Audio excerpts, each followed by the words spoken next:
అది ఎమ్మెల్యే బాలకృష్ణ ఇటు పెద్దిరెడ్డి రామచంద్రారెడ్డి ఒకేసారి పర్యటిస్తున్నారు హిందూపురంలో. ఇప్పటిదాకా మనం చూసాం టీడీపీ నేతలు మాట్లాడిన మాటలు. ఇటు పెద్దిరెడ్డి అంటున్నారు హిందూపురంలో అసలు ఏం అభివృద్ధి జరిగింది, పెన్షన్లపై టీడీపీ దుష్ప్రచారం చేస్తోందని చెప్తున్నారు. ఇచ్చిన హామీల్ని మర్చిపోయేది చంద్రబాబే, కాబట్టి చంద్రబాబుని జనం నమ్మే పరిస్థితి లేదంటున్నారు పెద్దిరెడ్డి. శ్రీ సత్యసాయి జిల్లా హిందూపురం మండలం చౌల్లూరులో మంత్రి పెద్దిరెడ్డి రామచంద్రారెడ్డి వైసీపీ నాయకులు కార్యకర్తలతో ముఖాముఖి చర్చించారు. రాబోయే ఎన్నికల్లో గెలవాలంటే ఎలాంటి వ్యూహాలు అమలు చేయాలనే అంశాలపై కార్యకర్తల్ని అడిగి తెలుసుకుంటున్నారు. హిందూపురంలో వైసీపీ జెండా ఎగరవేయడమే లక్ష్యంగా పనిచేయాలంటూ క్యాడర్కు పిలుపునిచ్చారు పెద్దిరెడ్డి. చెప్తున్నానంటే చంద్రబాబు ఏం చేయలేకపోయాడు, జగన్మోహన్ రెడ్డి గారు ఏం చేశాడు మీరు గుర్తుపెట్టుకోవాలా. అదేవిధంగా రాబోయే ఎన్నికల్లో కూడా చంద్రబాబు నాయుడు ఇచ్చే దొంగ హామీలన్నీ కూడా మీరు నమ్మద్దండి.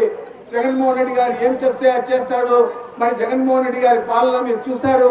రాబోయే రోజుల్లో కూడా జగన్మోహన్ రెడ్డి గారి పాలన మన రాష్ట్రంలో ఉంటేనే పేద కుటుంబాలన్నీ కూడా ఆర్థికంగా ముందుకు పోతాయి.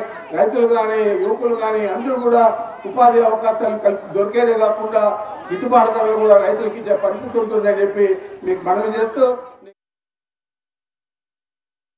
మహిళలకంతా కూడా ఎన్నికల ముందు చెప్పాం 2250 నుంచి 3000 దాకా తీసుకెళ్తాము.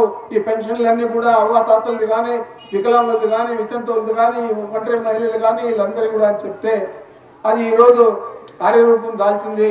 ఈ నెల 1వ తేదీ నుంచి మనం రాష్ట్ర వ్యాప్తంగా ప్రతి ప్రాంతంలో కూడా ఈ 3000 రూపాయల పెన్షన్లు చెల్లిస్తా ఉన్నాం. దీనికి కూడా వక్రవర్షం చెప్తా ఉన్నారు తెలుగుదేశం పార్టీ వారు. ఇది ఇప్పుడే ఇయ్యరు, ఎన్నికల ముందే ఇస్తారు అని చెప్పి. ఇది వైఎస్ఆర్ కాంగ్రెస్ పార్టీ, దీనికి నాయకుడు జగన్మోహన్ రెడ్డి గారు.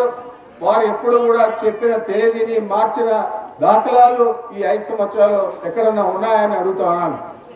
అదే తెలుగుదేశం పార్టీ అయితే మీ రుణాలని మాఫీ చేయకపోయినా ఎన్నికల ముందు వచ్చి మేమందరూ కూడా ఆయన అక్క చెల్లెళ్ళు అయినట్లు పసుపు కుంకుమ ఇస్తా ఉండాలని చెప్పి 10,000 రూపాయలు ఇచ్చి మిమ్మల్ని అందరూ కూడా మోసం చేశాడని కూడా మీకు మనవి చేస్తా ఉన్నాను.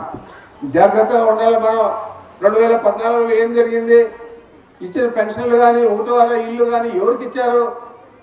జన్మభూమి కమిటీ సభ్యులు ఎవరికి చెప్తే వారికి ఇచ్చారు. ఆ కమిటీ సభ్యులు ఎవరు?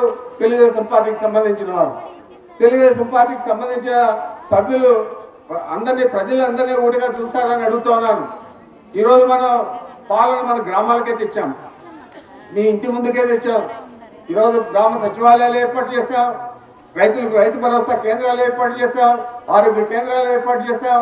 ఇవన్నీ కూడా సులభతరంగా మీ ఇంటికి ఖర్చు లేకుండా మీకు అందరికీ కూడా అన్ని ప్రభుత్వ పథకాలు కానీ అభివృద్ధి కార్యక్రమాలు కానీ అందజేయాలని చెప్పి ఆలోచనతో ఈ గ్రామ స్వరాజ్యం పేరుతో మనం గాంధీ గారు కళ్ళ కన్నా గ్రామ స్వరాజ్యాన్ని జగన్మోహన్ రెడ్డి గారు మన గ్రామాలకి తీసుకొచ్చారనేది